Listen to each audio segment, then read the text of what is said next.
Her purple past, part 3. Each minute felt an hour filled with stomach butterflies, and she tried to figure how her blushes she'd disguise. Each minute felt an hour until night expelled the gloom. She dipped her face in flower to conceal her bud in bloom. Like a bell her being ringing, for the dour day be done. She'd internalised her singing, hope it screened a sour nun. Till long last the shadows lengthened, and after candles capped, her eager spirit strengthened, every flagstone sandals tapped. Was fingered blind the cloister, as the night was now complete. She yearned the other's oyster, and to hark the legend's feet. And an hour seemed now a second, with a kiss sipped from the grail, and when crushed lips unbeckoned, 'twas on with Julie's tale. A great wit and quite poetic, more than able as a bard, oh so fit and so athletic, as he flipped the stable yard. With an unexpected extra, claiming family members rich, for I wished to disconnect the theme I Louis's bitch. Now Louis came more interested, like something snapped within. That something I attributed to a freshly got fucked grin. He'd professed a second passion, so I sodden in aplomb, but I sought a different fashion, and my clock tocked to move on. He tried to coerce connection, seen me smitten in amour, and I relished the rejection and rejected the grandeur. I shunned my gilded bedding for a rough shag in the straw, and as I eagle spreading, I spotted the voyeur. I'd beg Saran go deeper, whence from my hay bale bed I spied the pesky peeper, then a purse near hit my head. Ecuador or two to porker. I dressed and sheathed my blade, for it Juan, the Spanish stalker, but Henry bade me stayed. Saran then bared his own sword. Monsieur, no need we fight. Toodaloo with your reward. Besides, I am a knight. I'm fully trained in battle, and to Albany's lapute. So I'll claim my paid-for chattel, then I'll pound that prostitute. I and my lover bristled, on smirked the leching fool. Then Henry fiercely whistled, prepare thyself for duel.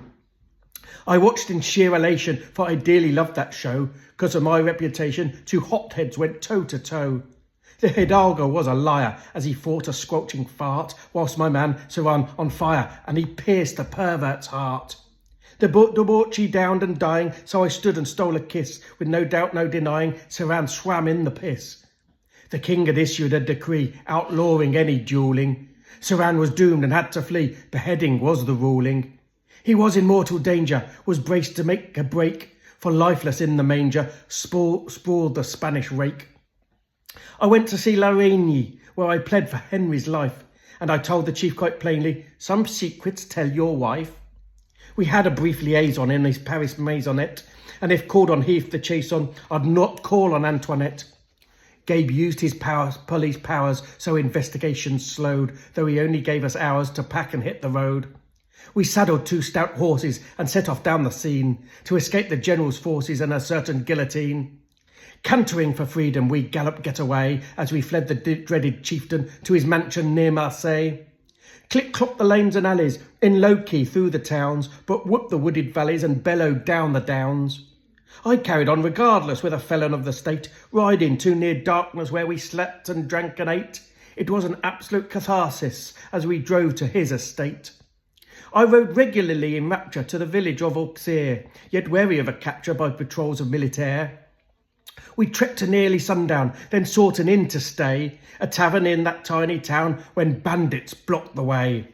Four rough and ragamuffins, the icky stinking kinds, dribbled off four chins, for rape was on four minds.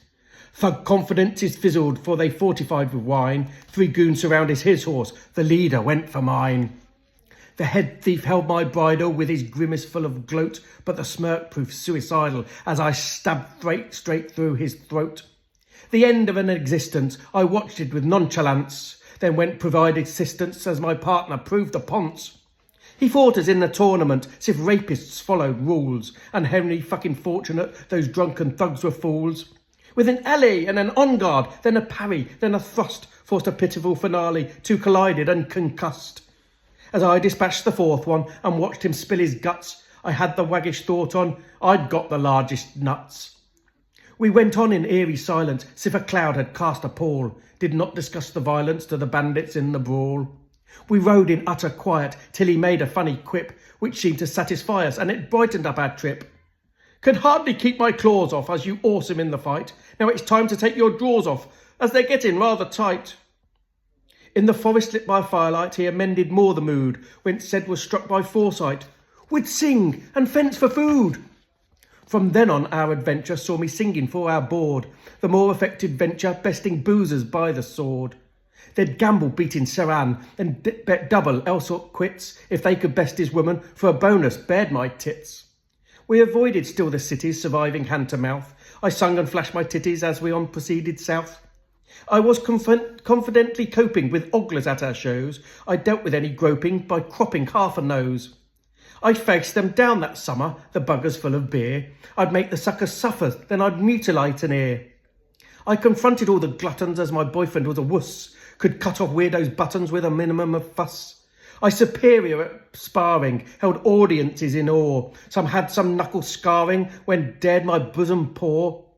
Dueling still illegal, where could the gropers go? Such spiel would just enfeeble a lady in a show. I loved the pub audition, then performing in the bars, that treasured expedition, like in camping under stars. He often in a dither, that'll end in death or jail. I'd always beg to differ, and was tranquil on the trail. The law we always dodging, but the chase was to rejoice, and I loved that for our lodging was part paid for by my voice. I loved the demonstrations, and always won the joust, but had my reservations as I sensed our fire doused. Saran was too possessive, as he'd frequently assert, your immodesty's excessive since you've turned into a flirt. Though he never got aggressive, kept his accusations brief, for I think he'd got the message that he'd lose his fucking teeth. His caustic sterling humour was the why we got along, though we both knew who wore the bloomers and the bitch who wore the thong. It's still relatively pleasant as we roamed the River Rhone, still confessed he just a peasant with no villa of his own. No castle nor no title, no cattle nor no land.